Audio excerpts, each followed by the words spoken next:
महाभारत काल के 10 ऐसे योद्धा जिन्हें साधारण अस्त्र शस्त्र से नहीं मारा जा सकता था। आखिर क्यों, आइए जानते हैं इस वीडियो में। नंबर 10 पर आते हैं मद्र राज शल्य। मद्र देश के राजा शल्य नकुल और सहदेव के सगे मामा थे। कौरवों की ओर से लड़ते हुए राजा शल्य के पास एक ऐसा विचित्र और भयंकर वरदान था जो उन्हें युद्ध भूमि में लगभग अजय बना देता था। जब भी कोई शत्रु उनके सामने युद्ध करने आता तो उस शत्रु का आधा बल और सारा क्रोध क्षीण होकर राजा शल्य के शरीर में समा जाता था। सोचे जरा, शत्रु जितने अधिक आवेश और शक्ति के साथ उन पर प्रहार करता, राजा शल्य उतने ही दोगुने शक्तिशाली हो जाते थे। इस रहस्यमयी शक्ति के कारण साधारण तो क्या, बड़े बड़े दिव्य अस्त्र भी उन पर निष्प्रभावी सिद्ध हो जाते थे। महाभारत युद्ध के 18वें दिन जब शल्य कौरव सेना के सेनापति बने तो पांडव सेना में खलबली मच गई। तब श्री कृष्ण ने पांडवों को बचाते हुए एक अनूठी रणनीति बनाई। श्री कृष्ण जानते थे कि केवल एक ऐसा व्यक्ति शल्य को हरा सकता है जिसके मन में तनिक भी क्रोध ना हो। इसलिए उन्होंने धर्मराज युधिष्ठिर को शल्य के सामने भेजा। युधिष्ठिर ने अत्यंत शांत चित्त और धर्म भाव से युद्ध किया। क्रोध न होने के कारण शल्य का वरदान काम नहीं कर पाया और युधिष्ठिर ने भाले के प्रहार से राजा शल्य का वध कर दिया। नंबर 9 पर आते हैं सिंधु राज जयद्रथ। जयद्रथ का नाम महाभारत के सबसे छल कपट भरे पात्रों में लिया जाता है, लेकिन उसकी सुरक्षा का चक्रव्यूह अत्यंत भयानक था। जयद्रथ के पिता वृद्ध छत्र ने तपस्या करके उसे एक रक्षा कवच रूपी वरदान दिलवाया था। वरदान यह था कि जो भी योद्धा युद्ध भूमि में जयद्रथ का सिर काटकर धरती पर गिराएगा, उस योद्धा के अपने सिर के उसी क्षण 100 टुकड़े हो जाएंगे। इस आत्मघाती वरदान के कारण संसार का कोई भी वीर जयद्रथ पर सीधा जानलेवा प्रहार करने से डरता था। जब चक्रव्यूह में अभिमन्यु का वध हुआ और उसमें जयद्रथ की मुख्य भूमिका रही, तब अर्जुन ने प्रतिज्ञा ली कि वे अगले दिन सूर्यास्त से पहले जयद्रथ का वध करेंगे, अन्यथा स्वयं अग्नि समाधि ले लेंगे। कौरवों ने जयद्रथ को लाखों सैनिकों के घेरे में छिपा दिया। दिन ढलने लगा और अर्जुन का समय समाप्त होने आया। तभी श्री कृष्ण ने अपनी योग माया से सूर्य को बादलों के पीछे छिपाकर नकली सूर्यास्त का वातावरण बना दिया। कौरव और जयद्रथ खुशी से बाहर आ गए। तभी श्री कृष्ण का इशारा पाते ही अर्जुन ने बाण चलाया और जयद्रथ का सिर धड़ से अलग कर दिया। श्री कृष्ण के निर्देश पर अर्जुन ने बाणों की ऐसी बौछार की कि कटे हुए सिर को हवा में ही उड़ाते हुए उसके पिता की गोद में गिरा दिया। पिता ने घबराहट में जैसे ही सिर धरती पर गिराया, उनके अपने सिर के 100 टुकड़े हो गए। नंबर 8 पर आते हैं मगध राज जरासंध।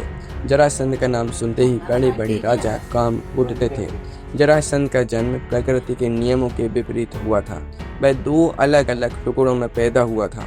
जरा नाम की एक राक्षसी ने उन दोनों टुकड़ों को आपस में जोड़कर उसे नया जीवन दिया था, इसलिए उसका नाम जरासंध पड़ा। जरासंध का शरीर ऐसा वरदानी था कि यदि कोई योद्धा उसे अस्त्र शस्त्र से काटकर 2 हिस्सों में बांट भी देता तो दोनों कटे हुए हिस्से तुरंत खींचे चले आते और आपस में जुड़कर जीवित हो जाते थे। इस कारण अस्त्र शस्त्रों से उसका वध करना असंभव था। उसने 99 राजाओं को बंदी बना रखा था और 100वें राजा की बलि देने वाला था। तब श्री कृष्ण, भीम और अर्जुन ने ब्राह्मण का वेश बदलकर मगध में प्रवेश किया। भीम और जरासंध के बीच 18 दिनों तक बिना रुके मल्ल युद्ध चला। भीम बार बार जरासंध के शरीर को चीर कर फेंकते और वह बार बार जुड़ जाता। तब श्री कृष्ण ने एक छोटी सी तिनके की डंडी उठाई। उन्होंने उस तिनके को बीच से चीरा और उसके दोनों टुकड़ों को एक दूसरे की उल्टी दिशा में फेंक दिया। भीम इस गूढ़ संकेत को समझ गए। उन्होंने जरासंध को उठाकर बीच से फाड़ा और उसके बाएं हिस्से को दाईं तरफ और दाएं हिस्से को बाईं तरफ फेंक दिया। उल्टी दिशा में फेंकने के कारण वे इससे जुड़ नहीं पाए और जरासंध का अंत हो गया। नंबर 7 पर आते हैं वीर बर्बरीक। घटोत्कच महान पुत्र बर्बरीक महाभारत काल के सबसे शक्तिशाली योद्धा थे। बर्बरीक ने भगवान शिव की कठोर तपस्या करके 3 दिव्य बाण प्राप्त किए थे। ये कोई साधारण बाण नहीं थे, बल्कि संपूर्ण ब्रह्मांड को नियंत्रित करने की शक्ति रखते थे। बर्बरीक के पास इतना सामर्थ्य था कि वे मात्र 1 मिनट के भीतर पूरे महाभारत युद्ध का परिणाम तय कर सकते थे। उनका पहला बाण उन सभी शत्रुओं पर लाल रंग का निशान लगा देता था जिसे मारना होता था। दूसरा बाण मित्रों को सुरक्षित करता था और तीसरा बाण एक ही क्षण में सभी चिन्हित शत्रुओं का काम तमाम करके वापस बर्बरिक के बाण ग्रह में लौट आता था। बर्बरिक ने अपनी माता को यह वचन दिया था कि वे युद्ध में केवल हारने वाले पक्ष का ही सहारा बनेंगे। श्री कृष्ण इस बात की गहराई को जानते थे। यदि बर्बरिक युद्ध में उतरते तो पांडवों को जीतते देख वे कौरवों की ओर चले जाते और पांडवों की हार होते ही फिर पांडवों की ओर आ जाते। इस प्रकार दोनों ओर की पूरी सेना नष्ट हो जाती। इसलिए युद्ध शुरू होने से पहले ही श्री कृष्ण ने एक दानवीर परीक्षा के बहाने बर्बरिक से उनका शीश मांग लिया। धर्म की रक्षा के लिए बर्बरिक ने हंसते हंसते अपना शीश दान कर दिया। नंबर 6 पर आते हैं दुर्योधन। कौरवों का सबसे बड़ा भाई दुर्योधन गदा युद्ध में अत्यंत कुशल था, लेकिन युद्ध के अंतिम दिनों में वह साधारण बाणों और अस्त्रों के लिए पूरी तरह अभेद्य बन चुका था। माता गांधारी ने अपने जीवन भर के तपोबल और नेत्रों को बांध कर रखी गई साधना से एक अद्भुत शक्ति प्राप्त की थी। वे अपनी आंखों की पट्टी खोलकर जिस पर भी पहली दृष्टि डालती उसका शरीर वज्र के समान कठोर हो जाता। महाभारत के अंतिम दिनों में गांधारी ने दुर्योधन को बिना किसी वस्त्र के अपने सामने आने का आदेश दिया। जब दुर्योधन अपनी माता के पास जा रहा था तब रास्ते में श्री कृष्ण ने उसे रोक लिया। श्री कृष्ण ने बातों ही बातों में दुर्योधन को उकसाया कि एक वयस्क पुरुष का अपनी माता के सामने पूरी तरह बेवस्त्र जाना शोभा नहीं देता। लज्जा के कारण दुर्योधन ने अपनी जांघों पर पत्ते लपेट लिए। गांधारी ने जैसे ही अपनी आंखों की पट्टी खोली उनकी दिव्य दृष्टि दुर्योधन के शरीर पर पड़ी। दुर्योधन का पूरा शरीर लोहे और वज्र से भी अधिक मजबूत हो गया, जिस पर किसी भी तलवार, गदा या बाण का असर होना नामुमकिन था। लेकिन जांघों पर पत्ते होने के कारण वह हिस्सा सामान्य ही रह गया। अंत में भीम के साथ हुए गदा युद्ध में श्री कृष्ण के संकेत पर भीम ने दुर्योधन की जांघ पर प्रहार किया और उसका अंत किया। नंबर 5 पर आते हैं गुरु कृपाचार्य। हस्तिनापुर के कुल गुरु कृपाचार्य का नाम महाभारत के उन योद्धाओं में शामिल है जिन्हें कभी भी युद्ध भूमि में मारा नहीं जा सकता था। कृपाचार्य अष्ट चिरंजीवियों में से एक हैं जिन्हें अमरता प्राप्त है। उन्हें स्वयं ब्रह्मा जी से अजय रहने का वरदान मिला था। कृपाचार्य धनुर्वेद के महापंडित थे और उनके बाणों की गति इतनी तीव्र थी कि शत्रु को संभलने का अवसर भी नहीं मिलता था। वे एक साथ हजारों रथों और योद्धाओं का सामना अकेले ही कर सकते थे। जब भी कोई योद्धा उन पर दिव्य या साधारण अस्त्र चलाता तो कृपाचार्य के मंत्र बल और वरदान के प्रभाव से वे सभी शस्त्र निष्प्रभावी हो जाते थे। कौरव सेना के बड़े से बड़े महारथी मारे गए। भीष्म और द्रोण जैसे दिग्गज गिर गए, लेकिन कृपाचार्य को कोई खरोंच तक नहीं पहुंचा सका। युद्ध समाप्त होने के बाद भी कृपाचार्य पूरी तरह सुरक्षित रही। यही कारण है कि किसी भी साधारण या भयंकर अस्त्र शस्त्र से कृपाचार्य को हराना या मारना सर्वथा असंभव था। नंबर 4 पर आते हैं गुरु द्रोणाचार्य। कौरव और पांडवों का शस्त्र विद्या सिखाने वाले गुरु द्रोणाचार्य युद्ध भूमि में साक्षात काल का रूप थे। उनके पास ब्रह्मास्त्र, नारायणास्त्र, पाशुपतास्त्र और अग्नियास्त्र जैसे ब्रह्मांड के सबसे शक्तिशाली अस्त्रों का ज्ञान था। द्रोणाचार्य के विषय में यह कठोर सत्य था कि जब तक उनके हाथ में धनुष बाण रहता और वे युद्ध करने की इच्छा रखते तब तक तीनों लोकों में ऐसा कोई देवता या दानव नहीं था जो उन्हें पराजित कर सके। पांडवों की विशाल सेना मिलकर भी द्रोणाचार्य के बाणों के तूफान को रोक नहीं पा रही थी। जब सीधे युद्ध से द्रोणाचार्य को हराना असंभव हो गया तब श्री कृष्ण ने एक अभूतपूर्व रणनीति बनाई। युद्ध क्षेत्र में यह समाचार फैलाया गया कि अश्वत्थामा मारा गया। वास्तव में मालव देश का एक हाथी मारा गया था जिसका नाम अश्वत्थामा था। जब सत्यवादी युधिष्ठिर ने भी द्रोणाचार्य के पूछने पर कहा कि अश्वत्थामा हतो हता तो द्रोणाचार्य पुत्र शोक में पूरी तरह टूट गए। उन्होंने अपने सारे दिव्य अस्त्र त्याग दिए और रथ पर ही ध्यान मग्न होकर बैठ गए। केवल उसी निहत्ती अवस्था में धृष्टद्युम्न ने उनका मस्तक धड़ से अलग किया। नंबर 3 पर आते हैं अश्वत्थामा। गुरु द्रोणाचार्य के पुत्र अश्वत्थामा कोई साधारण मानव नहीं थे, बल्कि वे भगवान शिव के अंशावतार थे।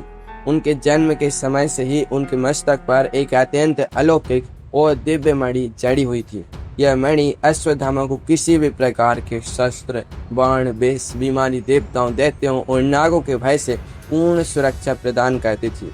जब तक यह दिव्य मणि उनके मस्तक पर चमकती रहती, तब तक संसार का कोई भी अस्त्र शस्त्र उनका बाल भी बांका नहीं कर सकता था। महाभारत युद्ध के अंत में जब अश्वत्थामा ने रात के अंधेरे में पांडवों के शिविर पर हमला करके उनके पुत्रों का वध कर दिया और बाद में अभिमन्यु की पत्नी उत्तरा के गर्भ पर ब्रह्मास्त्र चला दिया, तब भगवान श्री कृष्ण का क्रोध सीमा लांघ गया। श्री कृष्ण ने अश्वत्थामा के मस्तक से वही दिव्य मणि छील कर निकाल ली।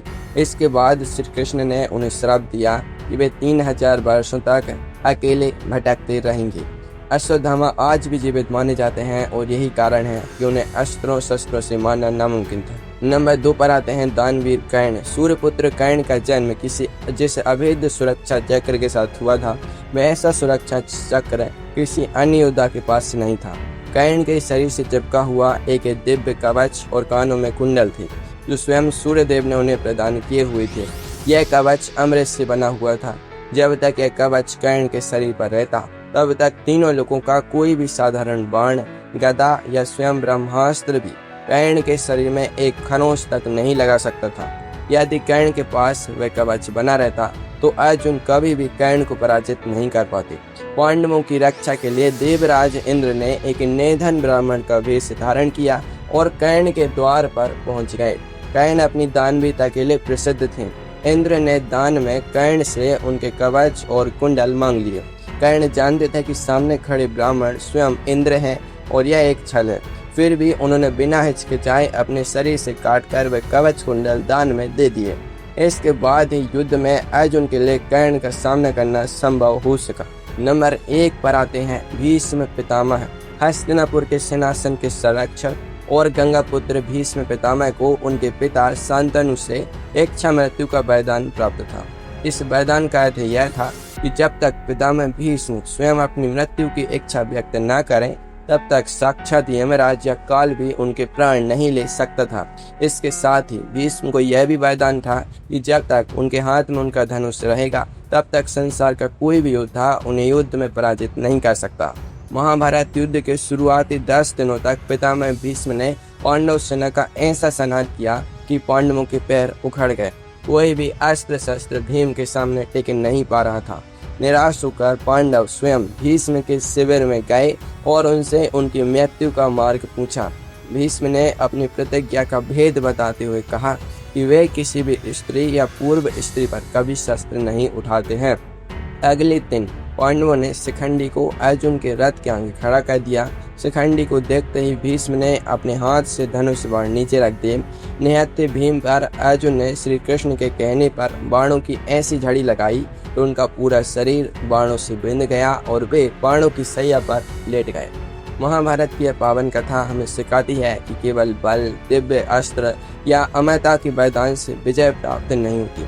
चाहे किसी भी योद्धा के पास कितना भी अभेद्य कवच क्यों न रहा हो, जब अधर्म का पलड़ा भारी होता है तो धर्म की स्थापना के लिए श्री कृष्ण की नीति और सत्य की ही जीत होती है।